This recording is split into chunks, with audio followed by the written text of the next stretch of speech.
and welcome back to another episode of From the Brink, the Hitching Post podcast. My name is Clay Grossman. I'm joined, as always, by Colby Reynolds, the pride of Denton, Texas. How are you doing today, Colby? I'm pretty good, Clay. How about yourself? I can't complain, man. I'm joined by Blake Fisher, probably the greatest legal mind of our age. Alan Dershowitz of our time. I guess Alan Dershowitz is still in our time, but Blake, how are you doing today? I'm doing absolutely swell as the greatest legal mind of our time. All I do is think about legal things. I read code books and law books just passively. Yep, that checks out. That's what you do. And of course, the pride of Clearwater Incorporated, Paul Dehlinger. How are you doing today, Paul? Pretty good. Glad to be back from Wyoming. Yeah, that's certainly great, man. Well, happy to be here. Happy to have everyone on this episode. We're recording this on Saturday, August 24th, after a very eventful and interesting Democratic National Convention. Of course, Kamala Harris officially did become the nominee, and alongside her, Tim Walz also became officially her running mate. And as someone said, it was the Oscars for leftism. You had Oprah making appearances, Michelle Obama and the Obamas, of course, the Clintons somehow still are alive and relevant and allowed to come to these things. It was certainly one of the political events of our timeline. I won't necessarily say good or bad, but yeah, general overview. What did y'all think about it? I'll start with you, Paul. What were your thoughts this past week watching the DNC? Well, I mean, just going off your Oscars comparison, there actually was legitimate celebrities. They had quite a bit of musicians and some actual celebrities. The chicks. What? The chicks. The chicks. The Dixie Chicks? No, not the Dixie Chicks. The chicks. Oh, you got me. But I mean, so they had an SNL star. They had Mindy Kaling from The Office. She's a Democrat. I never would have guessed. Velma? You mean Velma, my favorite fictional? Oh yeah, character, Velma. But they didn't get Beyonce. I was crying all night that they didn't get Beyonce to come out. I am actually surprised. Yeah, they didn't get an A-lister like Swift or they can't. Yeah, I guess Kid Rock was pretty much tired out after the RNC. Biggest celebrity of our time. Well, I guess the biggest one would have been Little John. But I guess to the actual politicians that spoke, I think trying to be as unbiased as possible. The consensus seems to be that Obama gave a pretty great speech, along with maybe Michelle. Waltz's was pretty good. Apparently Clinton's was pretty underwhelming. Part of it being that he's 70. Both of them speak? Yeah, but the actual charismatic one, Bill, his was underwhelming. He sounds old. I'll just say it. He doesn't sound great. And then I guess Harris, or no, I guess I said Waltz's was pretty good apparently, from with the left things. And then Harris's was pretty underwhelming. She didn't have any major gaffes, but she didn't, I don't think, enthuse anybody who wasn't already super pumped. But what do y'all think? I only saw Barack Obama's speech. I thought it was a typical he's always been a great speaker. I thought it was just kind of your typical, we'll unite everyone, peace to the world sort of speech. I don't remember much substance from it, but it was just all obviously playing to your emotions and just blah, blah, future stuff. Not really. Well, I guess Barack wouldn't have the policy plans, but it was fine. It was well constructed. Yeah, it did have me worried because of how well constructed it was, because it seemed to really target Middle America. Well, it's always like I say, these things are always political theater, right? At the end of the day, outside of the big names, there was a lot of union kind of speakers that they brought in. Their typical leftist stuff. Certainly. Blake, I'll throw this question your way. What did you think? What do you think the outcome of all of this will be? Do you think that, again, we've talked about this in previous weeks with the RNC. Historically, there is a bump for the presidential candidate after that? Would you expect to see something like that for Kamala Harris in this particular case? Well, yes, I suppose so. Mainly because that's just the way, like you said, that's just the way things mostly go.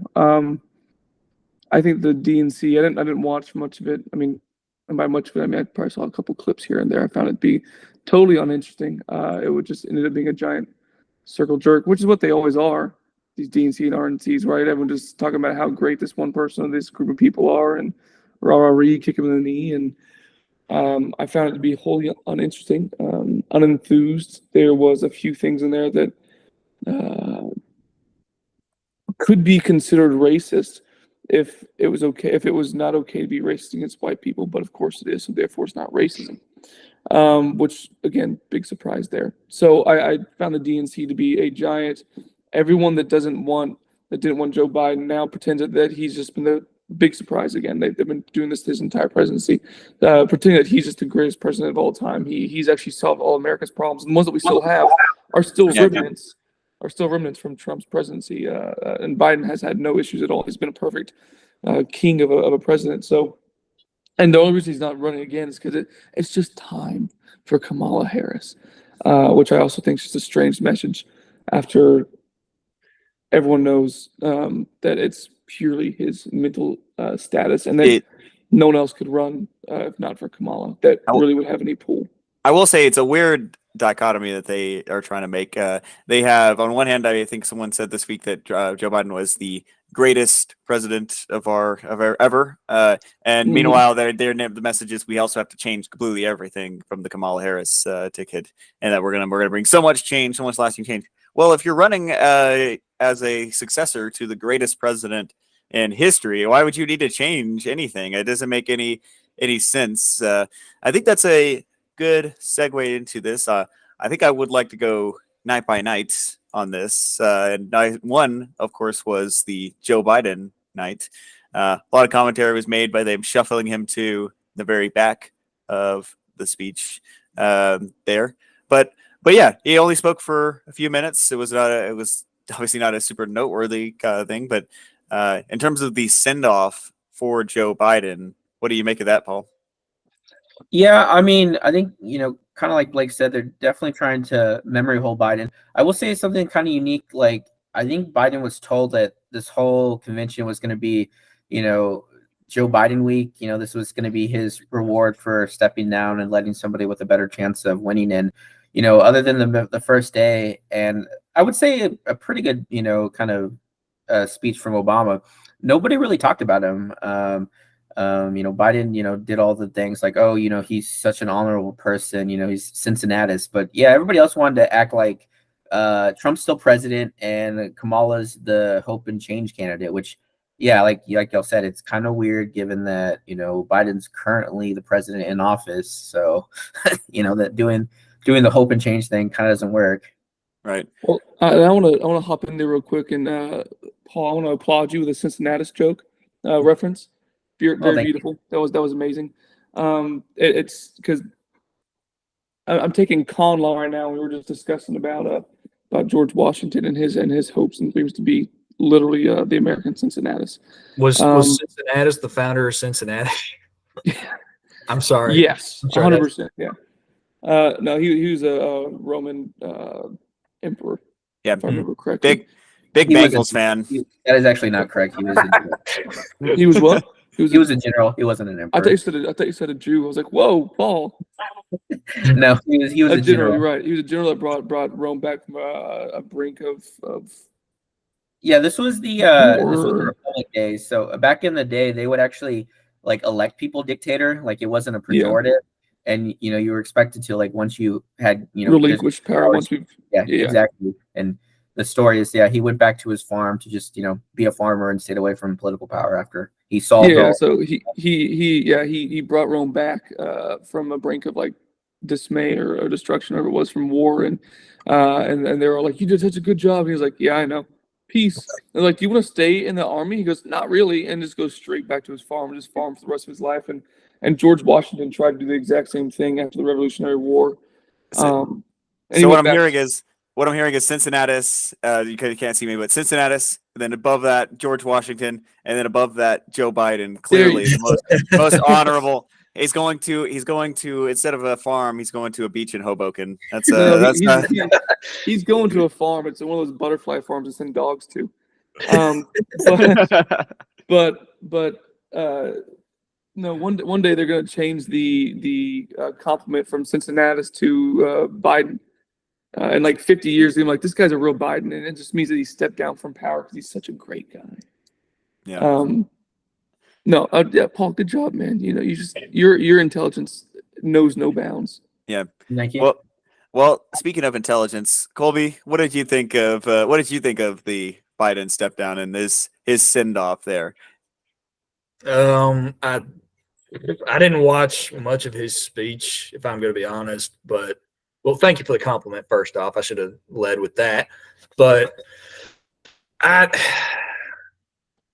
I think the whole kissing his rear for, was it Monday, and especially Obama's speech was a ploy to try to keep the momentum going, to try to, I guess, try to restore some momentum for the Democrat ticket. Because if you have that perception that if you trick the people into thinking that Biden did such a great job, then, oh yeah, then if Biden did great, then Harris will do great. So that's how I can see it right now. Does that make sense? Yeah, that definitely makes sense. I will say the only thing I will say is I was really hoping they were going to do like a actual passing the torch, something cliche. I mean, come on, what are these things for anyways at the end of the day? Political theater? You think these people like each other? They really don't behind the scenes. And speaking of, I think night 2 would have probably been most people's pinnacle. You have the Obamas giving a speech. I think that was also the night Oprah may have spoken. Maybe that was night 3. But yeah. Again, talk about political theater and everything like that. Probably for most people, the Obama's speech was the highest one. Of course, from our perspective, there was a lot of stuff to pick at. The affirmative action commentary, take more than they need, continuing to paint Donald Trump as out of touch just because he's rich, and again, continuing to portray the Obamas and Oprah Winfrey, people who have never probably been to a grocery store or haven't been to a grocery store in 20 years as the more in touch party. Yeah. So, Paul, what do you think about that spinning from the Democrats on night 2, and what do you think in general about that? I mean, strictly from a political standpoint, I mean, attacking him for being rich might be effective for some people. I mean, but it is totally hypocritical. Like, yeah, you mentioned the affirmative action of generational wealth that Michelle Obama mentioned. Okay, like they're millionaires and Oprah's a billionaire. Like, they're going to leave millions of dollars to the kids, which, all power to them. But I mean, I don't know if y'all are the right people to be talking about that. I mean, one, they're all Ivy educated, so they're all going to elite universities. So yeah, and I do have a bias that I don't like any of these people, but yeah, it just seemed extremely hypocritical. Well, I have no bias about this. I actually love these people, No. but I still don't let that bias affect me. I'm just better than that. No, their standpoint can be easily. Oprah doesn't have the generational wealth of Donald J. Trump, the worst president in all of American history. Whereas the Obamas, I'm not even sure what their history is, except for one's from Haiti or something like that. No, Hawaii, whatever, wherever he was born somewhere. But some would say Indonesia, but yes. Yeah, but they don't have generational wealth either. Like these people right here, they are hardworking Americans. That they made the American dream work for them. Well, Donald J. Trump, he's got generational wealth. We can't be proud of him. He also looks like a Cheeto. It's like every cheap shot they can throw at him, they did it. But I will hand it to the Obamas and Oprah in the sense that they actually, when they do it, they actually have a sense. Not out grace isn't the word, but they have a sense of like theirs is almost classy when they attack them. Because every other Democrat, it literally just yells, Trump is like just the worst American in the world. He's barely even American. He's just a horrible person. Look at his Cheeto-looking mother, loving face. He's just a bad person. They're like, well, we don't like generational wealth because that's not really a part of the American dream. We can work better for our fellow Americans that don't have, wink, wink, generational wealth. They're a bit classier about the way they attack them, or at least they were. I'll just have a slight, I guess, rebuttal on the class comment. Didn't Obama make it like a Trump's dong joke during his speech? Did he? I didn't watch all of it. I think he did. He said, "Oh, this guy's obsessed about crowd sizes," and then held his hands like he was measuring a fish. I don't know. That seems like a little, I don't know, like you're seeing things that aren't there. But I mean, it did seem like they are trying to get under his skin. I mean, you have JB Pritzker kind of take it from an actual billionaire. So yeah, they're doing a whole bunch of little digs at him, like you mentioned, crowd sizes. I don't know if that's a metaphor for. Yeah. Well, I just want to one thing though. The whole conspiracy was that he was born in Kenya, not that he was born in Indonesia. I mean, that's not true either, but it's just. No, that's not true. He was I born wanted in Hawaii. to. What? His father's in Hawaii or something. right? Oh, his father's Kenyan. Is his father His stepfather is from Indonesia. His father's from Kenya. But yes, the reason the Obamas work so well and seem so classy while they're doing it, Colby, is because they were kind of the original grifters on this subject. And Kamala's just the crappy reboot, I guess. And so we'll see if that works. I mean, I can't imagine people in the middle, that are independents, being like, yes, Obama hit Trump on crowd sizes. He hit him on hand commentary. Like that's really going to be what's going to change the impact of this thing. And I mean, you could tell even after weeks of Kamala not answering questions and having basically perfect coverage. I mean, there's not really been a lot that there's been to grasp on here. She's still within margin of error in most of these swing states that are going to be relevant. So I mean, I can't imagine. My opinion, I asked Blake earlier, what is going to be the outcome of all of this? And in my opinion, it's going to be spit in the ocean. There's going to be probably a small benefit for Kamala, but until we see her on a debate stage, I think that's going to be where things are really going to be impacted. So, hey, question for y'all as well. I mean, I could tell that they were going to hold her out of an interview until the DNC. Do y'all think now that she'll give an interview, or do you think that they can actually hold her out until November, until she can, without answering a question from an interviewer? I think they'll hold her out till the debate. They were pretty successful in holding Biden out of doing anything in 2020, pretty much. I don't remember any interviews he did, but if they think that same ploy worked, I bet they're going to enforce it on this campaign too. Well, It's the same thing that you do when you don't have a likable candidate, is you keep them out of the light as possible and have everyone else talk them up. It's that old Lincoln quote of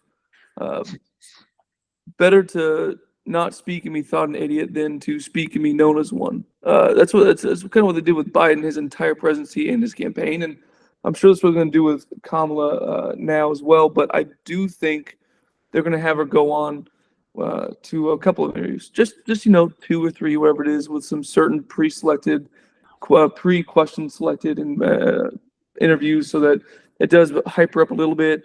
You can't have that flack of she doesn't take an interview, she doesn't talk to anybody. They're going to get that out of the way with 2 or 3 interviews before the debate, and then she'll do the debate. And there's a comedian that talked about this, and I thought it was pretty funny. I don't know how well the Trump Kamala debate's going to go, because I'm not even entirely sure I can say that joke here now, but it's the. Have you ever had an argument with a woman? Yes. Yeah, a lot. Good. Yeah. Every day. Good luck winning that. You see what I'm saying? Yeah. Like Trump's gonna be like, look, like you've done literally nothing. The border is still at a crisis. You're like possibly the worst vice president maybe of all time in history, possibly recorded, maybe ever. And then she's gonna look at him and be like, okay. And then boom, Trump's already lost. That's it right there. Yeah. My take on her not giving interviews and the DNC is summed up, but it didn't give the Republicans more ammunition to work with by her saying stuff that was dumb, but it didn't give the Democrats more ammunition too. I mean, what was really gained by this week? I mean, we all know that the celebrities really like the DNC. They still like the Democrats. We all really know what the Obamas think, and we all know what Oprah thinks. And the flip side, we've all been able to call them elitist and out of touch for years, and wackily and huck to their progressive wing. So there was really nothing gained, but there wasn't really much lost too from this DNC, from my opinion, from the Democrats' perspective. However, there's been a lot of inciting commentary brought on by Kamala's economic proposals, and that was certainly something that was brought up in the last few weeks quite a bit. Kamala has said that she's in favor of price controls, sort of going into the belief that this could be something unilaterally done by the executive branch. Something that's wildly, might be wildly popular, but it's also not going to make fiscal sense. So what do y'all think? Do you think that Kamala's economic plans are going to come back to bite her, especially with the new news on the jobs reports? Yeah, I mean, I don't know. They're doing like a two-pronged thing where they're actually changing the rhetoric to sound more moderate. Like we kind of talked about before the show, they've dropped to some degree, not completely, the end of democracy talk and focus more on, things that sound more appealing to, moderates and right of center people. Like, there was a lot of, signs said USA on it during the convention. They were talking about opportunity and things that, we like that Democrats traditionally don't talk about. But they've actually gone further left on policy. Like, Clay mentioned, they're talking about price controls, which, have never worked ever because they don't work. Will it work? I don't think so. Like, I mean, I think it's going to appease nobody. I think, the people to her left are going to want, even more stuff than she's willing to say. And then like the people in the center are like, wait, aren't all this kind of stuff what got us in this problem in the first place? Yeah. Blake, Colby, what do y'all think? Blake, you can go first. No, Colby, you go first. No, you go first, Blake. Y'all are so nice. Blake, you are a gentleman and a scholar. You deserve to go first. I don't know about scholar. What was the question? Oh, I see what was going on here. I will say, how much of an impact do you think Kamala's economic policies that she has stated are gonna impact her this November, especially in lieu of the bad jobs report that came out from the Department of Labor that said 818,000 fewer jobs were overreported. So, what do you think? What do you think her economic takes are gonna? How do you think that's gonna impact the electorate? I gotta be honest with you, Clay. That's a great question. Good question. Thanks. That's why I asked it twice. Yeah. First of all, her economic policies are going to save America. Let's be honest here. Biden and her plan have already been doing such a wonderful job. When she pivots to more economic solutions in the realm of Biden's and the Democrats' ideas of economic policies, I can only see America getting better. I mean, look at gas prices, right? They're already going down. Well, the food prices are already going down. The price of cars are also going. Look, the economic policies are doing wonderful, and we can all tell because prices are pricing. And I can only see that her policies are going to win her more people, the people that don't think things through. And I think all in all, she's going to stay away from that up until the debate, and then she's going to start selectively choosing things from Trump's rhetoric, as she's already done with the whole. I'm also going to take in tips on tax on tips because it worked really well for Trump when he said it, and gosh darn it, I need to do that too. So I'm doing it all. I actually always wanted to do that. That's always been my plan. I'm not sure why my Kamala Harris voice sounds like Mickey Mouse, but no, her economic policies, I don't see it working out well.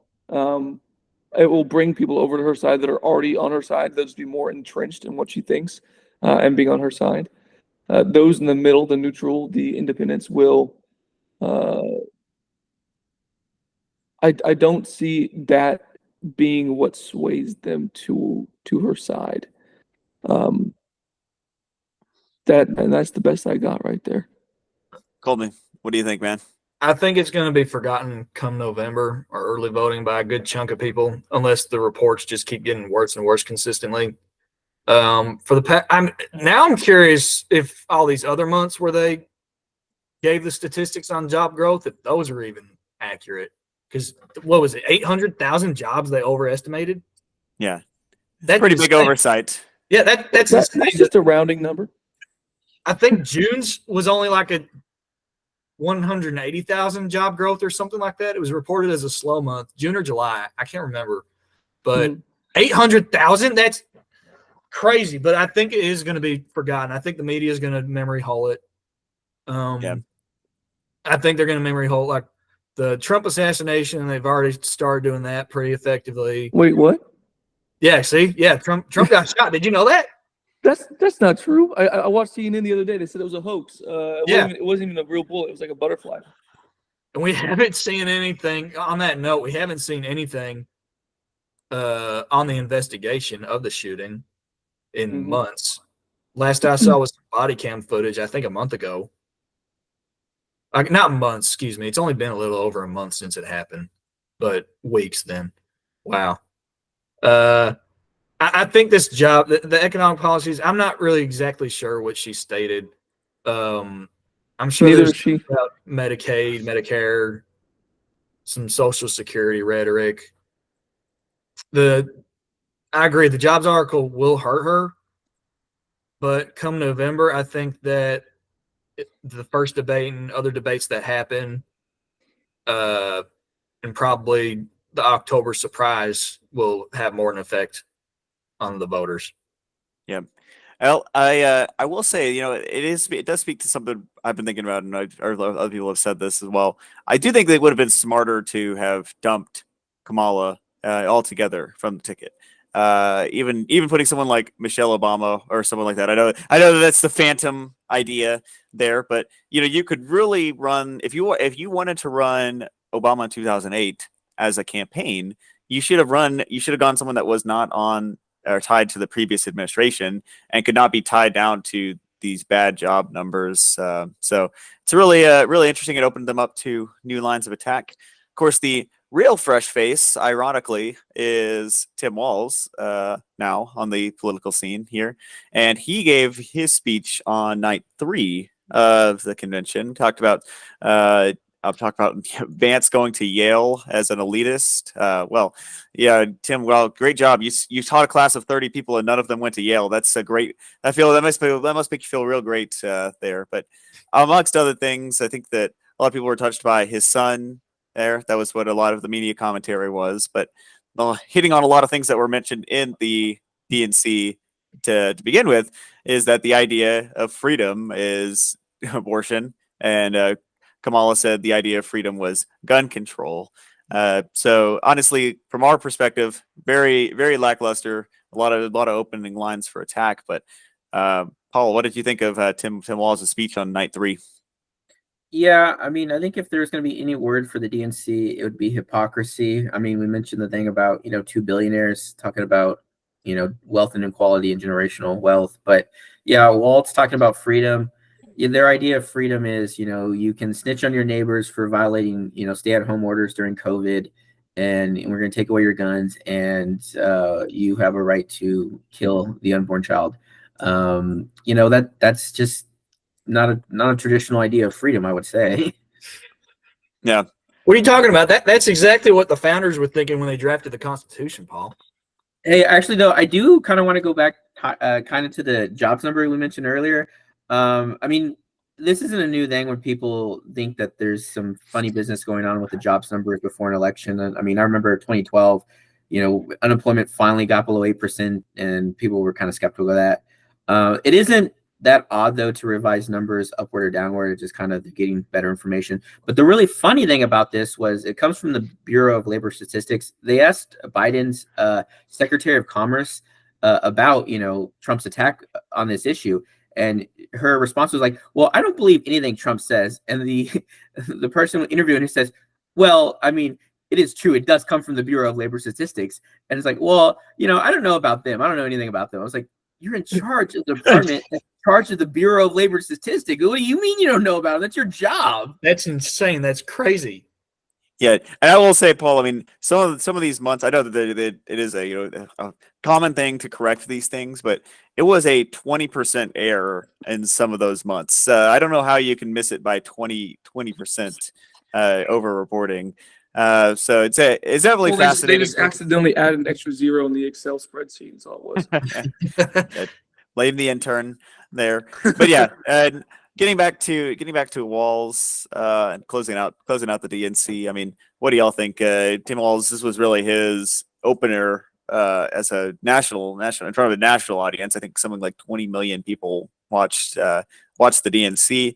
Do y'all think that there's going to be any big impact from his perspective, from his speeches at the DNC? I bet so. I didn't watch it, but just it's like a same thing as the Vance speech at the RNC. It's the first reveal to the country who you are, and that's the whole point. But I think it will sway some people. I know, at least for me, back in 2016, I wasn't on the Trump train until I watched the Pence-Kaine debate. And I saw Pence demolish Kaine, and I was really on the Trump train just because of Pence at that point. So I could see something similar happening to probably some like moderate voters, but then again, he's also quite leftist, so that would turn down the moderates' opinions of him some. Yeah. Can I just say that I'm already so tired of the Tim Walz coach line? Kamala in her last speech on night 4 introduced him as Coach Tim Walz. You guys, you would think he was like Tommy Tuberville, like to actual relevant coach. Coached high school football for a few years. Come on, guys! Like he wasn't leading Alabama to the national championship over here, y'all. And of course, like the line that we actually have to pretend that Democrats like football. Like, come on, we know you guys don't do this on a regular basis. Everyone knows Democrats don't like sports. They like the trophies, the participation ones specifically. They like sports as long as they can get women and men and women's sports. That's the only time they really like it. But there's nothing that says equality like having a male boxer in like 30 seconds whack the hell out of a female boxer in the Olympics. Yeah, I mean, what's more equality? What's more laudable than that? Yeah, it's the vibes election, right, guys? We have Tim Walz. He's just giving off good vibes. He's just a coach. Don't ignore the fact that he let Minneapolis burn. Ignore all of his bad social policies, and ignore the fact that Kamala Harris is vice president. And we will definitely have a win this November. Well, I imagine Walsh during that burning of Minneapolis was kind of like Nero. Like I just see him in the background, like playing the piano. I mean, not the piano, the violin. What's going on? And Trump's like, "Do you need help?" He's like, "No, bro. Listen to this sonata right here." Yeah. What is it, Paul? What was it that his wife was saying that whenever they could like smell like the city burning, and so they just they open up their windows to like let in the smell, so they could be part of history or whatever it was. It was something weird like that. Like, come on, guys! Like thousands of people lost their lives and their jobs, so it's not good from that. No, that's some I don't remember what the quote was exactly, but there's been a lot of stuff that it almost seems like Waltz is more of a lightning rod for the right than Harris is at this point. I mean, we talked about the, sort of scandal with his, military background. There's some other stuff there, but like, what was apparently they had lied about, the procedures they used to get pregnant. They claimed that they'd used IVF, and then they said, well, we actually didn't use that. We used a different procedure. And it's like, it just, other stuff that just makes them seem kind of like compulsive liars. But that's all going to be forgotten come November, I bet you. Yeah. Well, if anything is like how it's been, I mean, we're on a 48-hour hour news cycle, or if we were 48-hour news commentary. And so, I mean, yes, again, I don't think it's going to have a tremendous impact on it. I just will say not a lot of substantive policy discussions going on here. It was all, again, I guess that's what these political conventions always are. It's vibes, like quite literally. You're just talking about hyping up your own guys. You're talking about joy and all that. And meanwhile, we're having 818,000 over-reported jobs. So quite fascinating. And we haven't even gotten to the main subject herself. Mamala Harris, is that what she's? Is that what people are calling her now? Yeah. I mean, she gave a 30-minute, of course, telepromptered speech, paid homage to Joe Biden. Talked a lot about freedom again in her final speech on the DNC, her shining moment. What do y'all think about Kamala's final speech, night 4 of the DNC? I'll start with you, Paul. I think she kind of got overshadowed by some of the more charismatic speakers like the Obamas and even Waltz, but no major gaffes.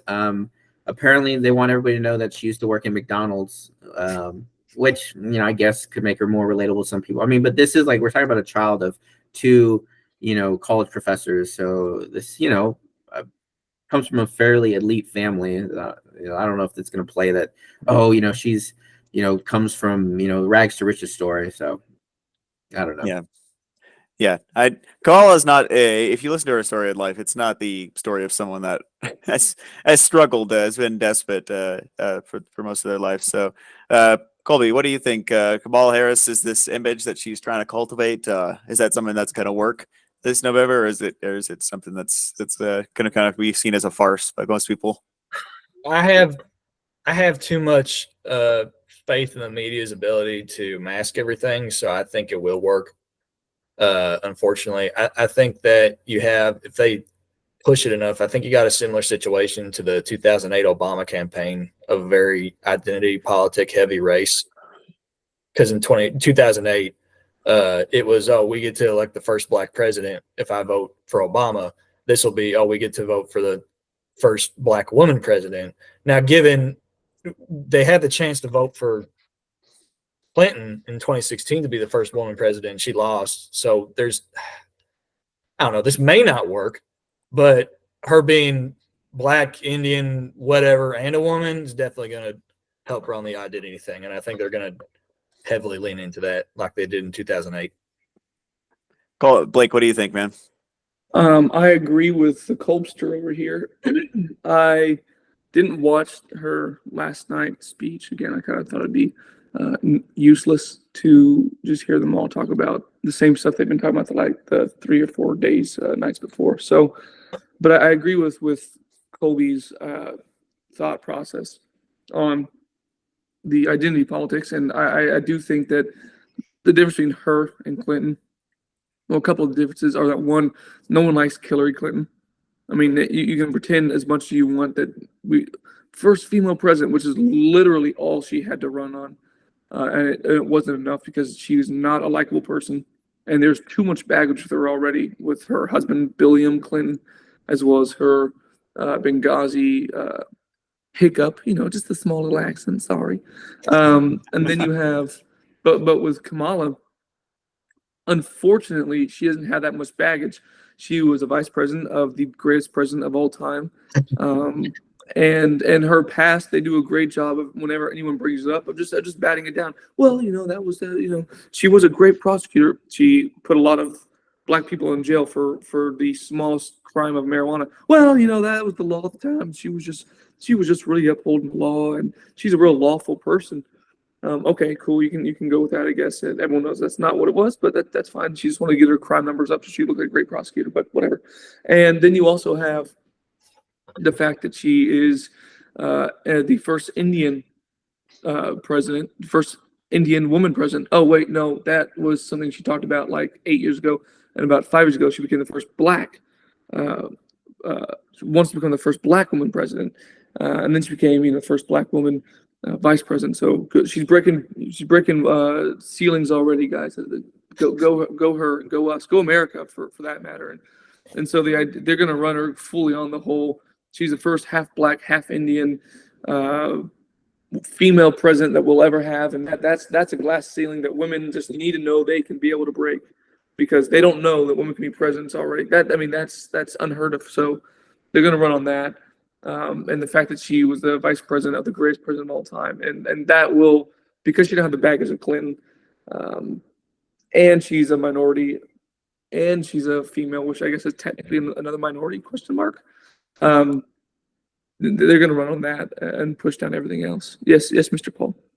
Hey Blake, I'm just gonna ask that you not use like a lady's voice anymore during this conversation. But to your point though, I don't know. I think with the first black president, there was probably some legitimate, excitement it gave to people.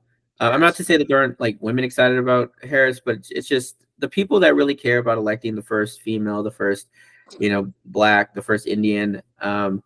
Again, I'm still gonna stand by this that she is biracial. Like I don't know why like fighting over this is kind of pointless, but like the people we're more making fun of the media's coverage of her. Okay, yeah, we're not. It's again, not so much that we care that really, she's biracial. Of course, she's biracial, but it's the fact that the media is pivoting from one to the other as if she was only this, and then now she's only this, and just to fit. And then they're running on that. Okay. Anyways, like the people that really care about that, I think we're gonna vote Democrat regardless. Yes. I think and this, I think it could backfire because I mean, you look at the convention, even though maybe there was a slight change in rhetoric, it's what they're showing is like the Democrat Party is a party of women, minorities, and very progressive men if there are any. And I just don't see like them really trying to appeal to people in the center, like people who maybe fairly moderate, but like to go hunting. I mean, I guess this is kind of what Walz was supposed to do. I just don't think it's going to work. But like to go hunting, like to do traditionally conservative things, but really don't want to vote for a Trump. But I mean, what are they offering them? I mean, the price control sure isn't the way to do it. So yeah, I personally think it's going to backfire. Well, I think it's always been a little bit of we've kind of deviated from having this massive population of people in the middle. Now I mean every election could be a base election. Obviously there's people in the center that are true independents, but that's really what it comes down to, is securing your own base and not alienating whatever sliver of independent voters are left. And that's why they've been slowly trying to portray themselves as moderate and not giving specific policy speeches thereabouts. For example, she says in her speech about abortion, of course, she talks about the Trump plan, which is not really the Trump plan. She talks about the Trump plan as being a national abortion ban and that she opposes that. Well, okay, fine. And then she says that she's going to restore reproductive rights. Well, whatever that means, I guess, is that Roe v. Wade? Is that someone we can all just fill in the blank for? I guess that's their plan. It's just to leave it open-ended enough. And then, of course, you have our Israel answer. I mean, that was sort of a splitting the baby, so to speak, not alienating your Hamasnik voters, but reassuring the 60% of the country that supports Israel on this one. Like that's okay. I guess that's fine. But what are you actually going to do? Who are you actually going to have speaking in your ear, hitting Trump on NATO, things like that? My only thoughts on whatever little bit of policy discussion she did have towards the end of her speech, I think it's honestly kind of a neutral answer. That's what she's trying to portray, not alienating her voters, but not giving Trump more ammunition. And so my only thoughts are, how long could this keep going? Is it the debate that's going to be the first time that she's pinned down? Is it an interview? Is she not gonna answer a single question? I think I hit on this earlier, until January 20th. What do y'all think? What do y'all think about her pussyfooting around certain policy prescriptions? And what do you think about her policy part of her DNC speech? Well, I actually kind of disagree. I mean, her Israel comments, I think, actually did kind of, pivot a little towards the center. And I, basing this on the fact that some of the progressives are mad. I mean, they're just complaining like, well, how come there weren't any Palestinians to give speech at the DNC convention? How come, Harris promised to give Israel, the aid it needs? So, yeah, I mean, I actually think, that was her attempt at, trying to appease maybe like liberal Jewish voters who, or just Israel supporters who are a little worried about where she stood on this. Yeah. Yeah. I mean, I'll just say it was a 1-paragraph answer where she talks about Israel's right to defend itself, and then there's 3 paragraphs on we need to have a ceasefire, and we need to support a Palestinian state. So again, there's still it obviously is a more moderate answer than I think what people were. Well, actually, projecting onto her. she actually said self-determination, not a state, which, I feel the need to point out they did have that, and they elected a mosque. They just didn't have a state. But yeah, I mean, that clearly didn't work out. But that is actually a little different than asking for an independent state. Sure. But I kind of actually want to go like argue about your base voter idea, because I think that is a strategy that candidates have been using in the past, and it's a terrible idea. I mean, say what you want about Trump, but he's actually taken, I think, a smarter approach, is where he's tried to attack to the center. I mean, he's basically shot Project 2025 in the back of the head and buried it. The president of Heritage actually had to step down over this controversy. But yeah, I mean, he's basically done everything he can to distance it, which, the DNC actually did several speeches with a huge prop talking about Project 2025. But yeah, I mean, moderate voters are more important because, you can basically tell your hardcore supporters to like suck it up, get in line, and vote for me, which, which is what Trump, I think, is expecting, that MAGA is going to support him regardless of what he does. And, every moderate voter could vote either way. So it's almost like you're getting, 2 votes for the price of 1 by convincing somebody not to vote for the other person to vote for you. So I think tacking to the center is, politically very smart.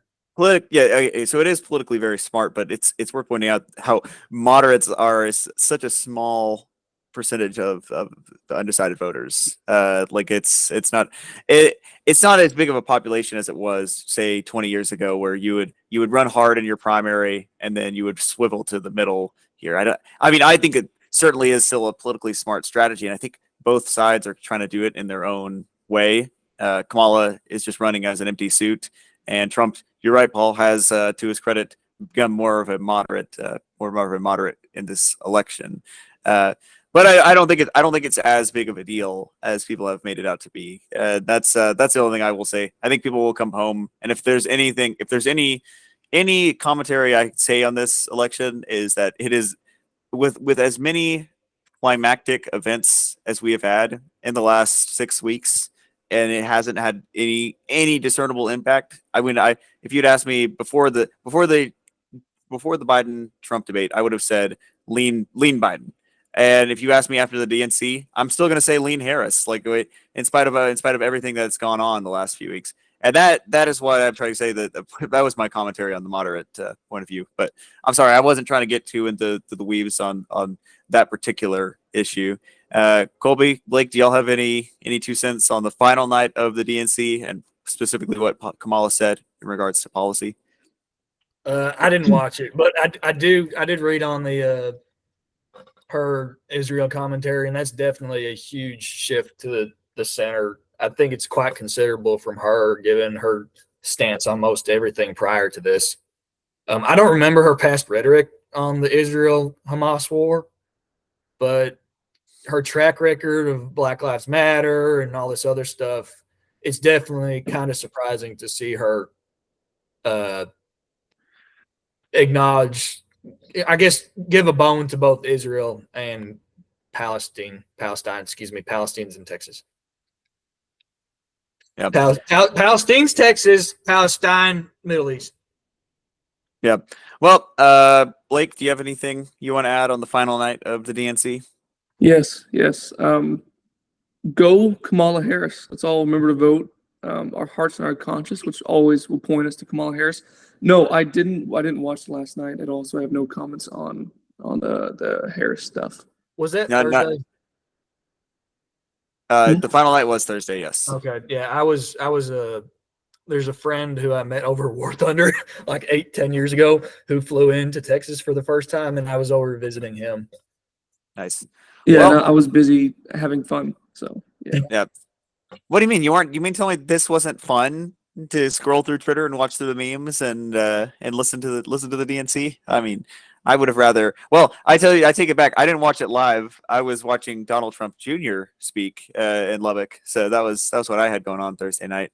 But anyways, we can talk about that in light items per se. I think there was one other bit of news that has happened. A little bit of late breaking stuff. I mean, kind of knew this was going to happen for a little bit now. There was commentary about it, but RFK Jr. dropped out of the presidential race and endorsed Biden. I watched his press conference last night. Very, very interesting guy. My commentary on RFK had always been that I think people would have actually resonated to him at higher numbers had he had a normal speaking voice, and maybe had he been given as much media coverage or had as much money as Ross Perot did. But yeah, that being said, I think the split breaks down to something like 2-1. The voters that were leaning towards RFK would go 2-1 Trump to Harris, which, I mean, yeah, it has to be seen as good news. And I think the timing of it all is also very convenient for Trump. Anyone have any thoughts on the RFK Jr. dropout and how much impact that's going to have electorally speaking? Almost none. I don't think that he was some gigantic contender to begin with. He might have had some pull, but I don't think it's anything worth mentioning, really. My thought was he always. I mean, people always say, like, you could if you have him on a poll and the candidates are as unlikable as Harris and Trump. Yeah, of course, 10% are going to say on a poll that they would vote for Kennedy, but I think the actual number is like 3 to 5% that he was going to cap out at, unless something crazy happened. Which a lot of the crazy things has happened, but never saw such a big spike the way that Ross Perot had in the early parts of 1992. But yeah, I think it'll be a small effect. But Paul, what do you think as far as the RFK Jr. announcement goes? It is probably a small effect, but if it's a close election, I mean, that could have significant differences. I mean, I think 2020 was decided over 80,000 votes between four states. So, yeah, I mean, I think most of his Democrat support probably came home once they dropped Biden. And so it probably marginally helps Trump. Now, I think this is kind of a double-edged, sword. If you watched his speech, he talked about three things. He talked about, okay, so one that I kind of agree with, two, fairly skeptical on, and three, I just outright reject. His three things were he disagreed with the Democrats or the Harris campaign on censorship, which, yeah, understandable. I mean, they've been trying to kick him off ballots in multiple states, which, I mean, that's a real, thing you could talk about, the hypocrisy with all the democracy talk if they're trying to kick him off ballots. Two, he talked about chronic diseases caused by the not the pharmaceutical industry. I mean, he did complain about them as well, but agriculture, how our food is too processed, and then lastly, he talked about that the Biden administration's taking us to World War III. On each issue, yeah, agree with censorship. Two, look, I've lost over 40 pounds on 3 separate occasions. Like, yes, the food in America is fairly unhealthy, but at the end of the day, it's not, big ag or the pharmaceutical industry is why Americans are unhealthy. We're unhealthy because we eat too much. There's no way around that. Yeah. And then his comments about Russia. I mean, there's just a whole assortment of things that were just, not true, uneducated, or stupid. I mean, one, he's acting like the Biden administration has been a particularly aggressive administration. I mean, Biden did pretty much everything he could to, appease Putin up to the lead up.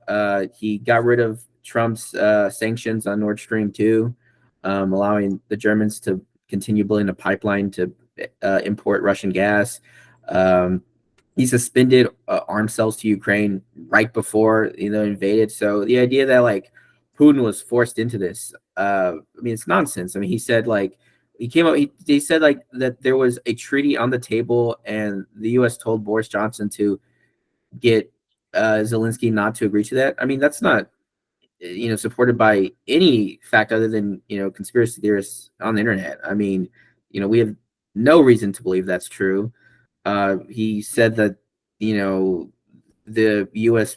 got Ukraine to get out of the Minsk agreement. I mean, that agreement fell through because the Russians weren't following it. So, I mean, if you're like a Nikki Haley supporter or a more hawkish, person, and Trump's seen campaigning with somebody like this, then yeah, it makes you less likely to vote for him because you're worried that he's taking some of these loon positions. Yeah, he called Kamala a neocon, Paul. I think that's like your sign to go support the Harris Walls ticket. I mean, what do you think about that, man? I think I mean, it's true that probably Kamala is most in line with the NATO alliance and stuff like that, more supportive of that, which is a weird dichotomy breakdown. But yes, Colby, what do you think as far as RFK Jr. goes? I mean, big impact. Do you think that this is going to have more of the supposed moderate votes coming into Trump's camp? What do you think? I bet it'll add a bit a bit of the moderate vote to Trump's camp. I was kind of surprised that he endorsed Trump. I thought maybe he'd just drop out and not endorse anybody. Yep. My 2 cents on it was I don't think he really likes Trump all that much, but it was more of an anti-endorsement of the Democrats. And if you listen to his speech, that was another thing that he harps in on. He calls them very, very, I mean, rightly so, very hypocritical for being the party of democracy, the party of his uncle and father, and now not doing any debates within their own party.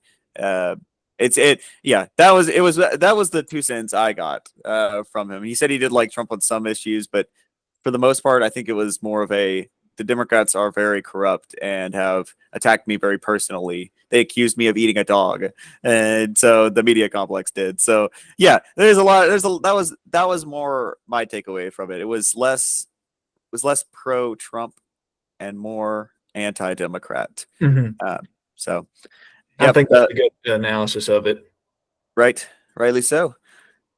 Well, I guess we're running out the hour here, Paul. Do you have anyone have any light items or anything like that per se that they want to talk about, or like we can leave this open-ended discussion for this last little bit here? Paul? Well, I guess before we go into 10 minutes of football that I'm not going to be able to give any commentary on, I did actually see the new Deadpool versus Wolverine. It was very enjoyable.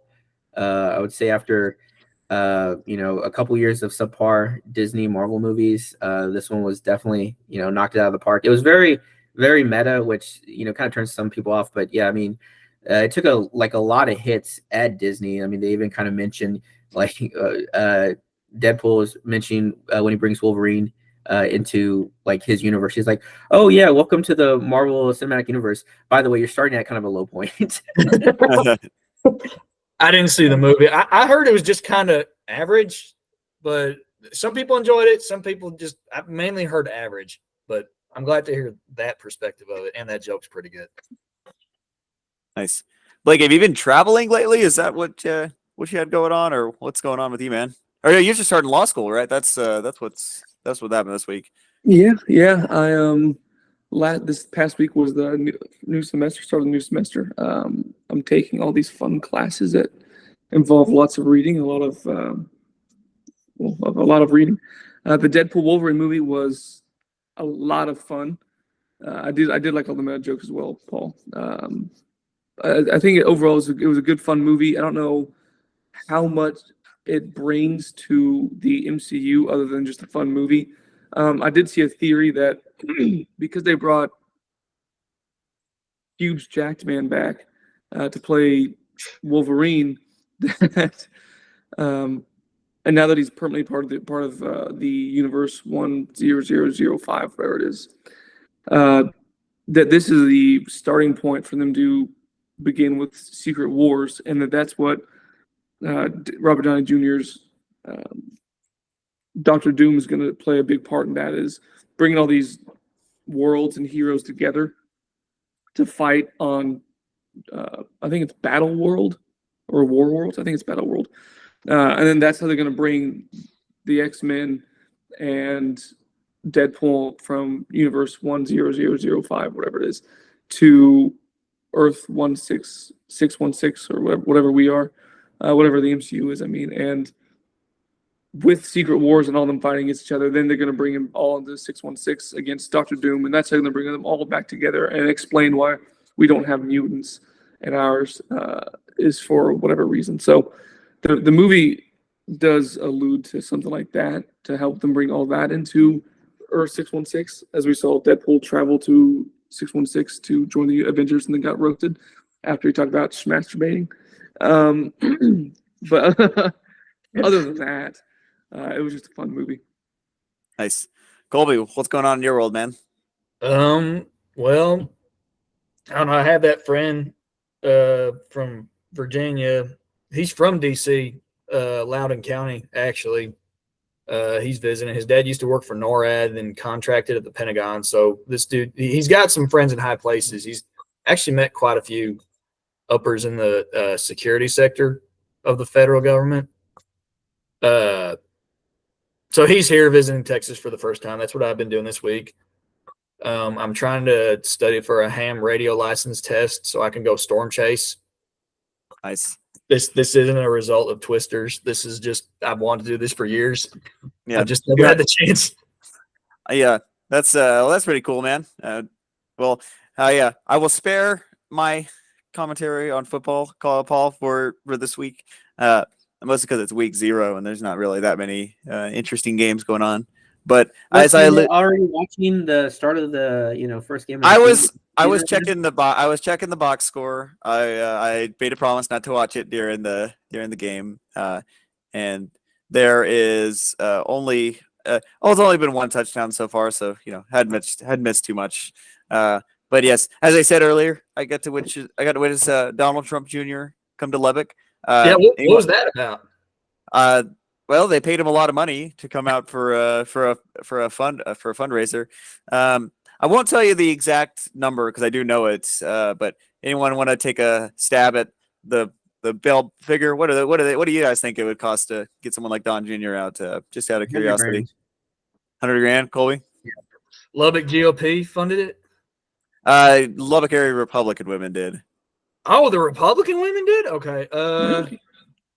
Shoot. Well, I don't know how well funded they are. I mean, I've been with that crowd quite a bit, but I never got the impression that these were the women who own the southwest part of Lubbock where all the mansions are.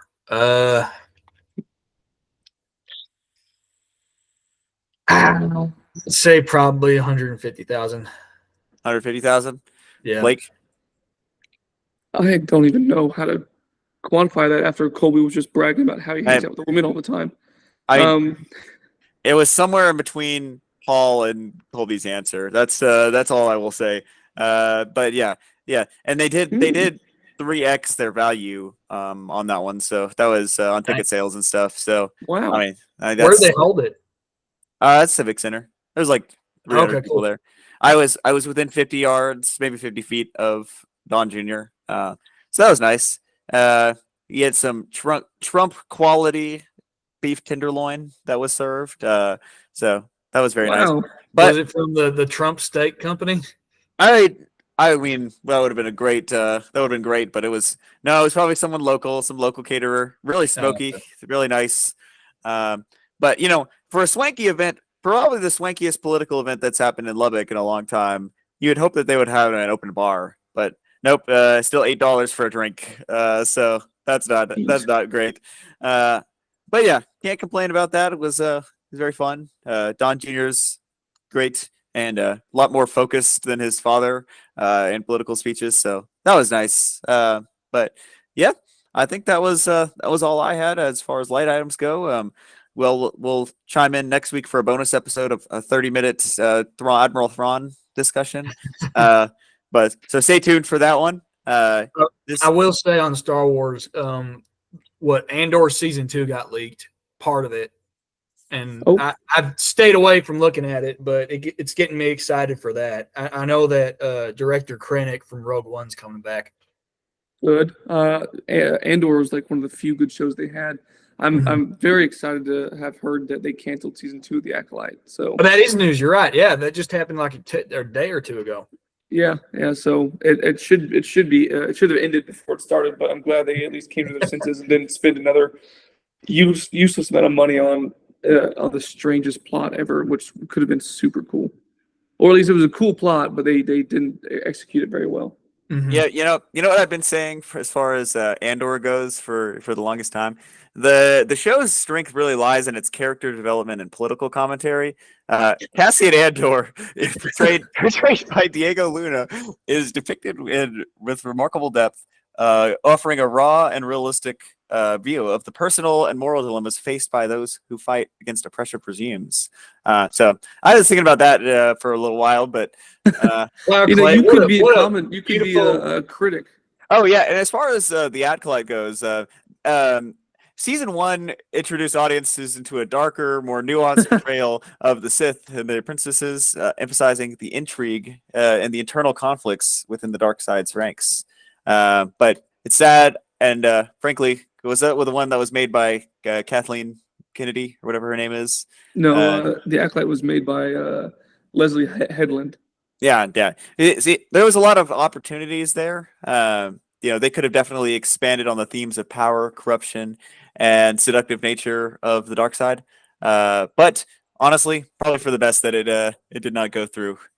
So yeah, that was my commentary on the Acolyte. What do y'all think? That was a beautifully crafted, well constructed, thought out, rhetorically intelligent take, Clay. Oh, thank you, Yeah, thank Almost you, guys. impressive that the human mind could come up with that on its own. Well, I mean, I'm a pretty fast thinker, so give me a topic, and I can give you a couple of paragraphs worth of insight on it. So, yeah. Well, I think that was it for this week. We'll be back here, coming close to the first presidential debates here in September. With that, my name is Clay, and this has been From the Brink. Be sure to rate us on Apple Podcasts, Spotify, or wherever you listen to your podcasts. Thank you, and have a great day.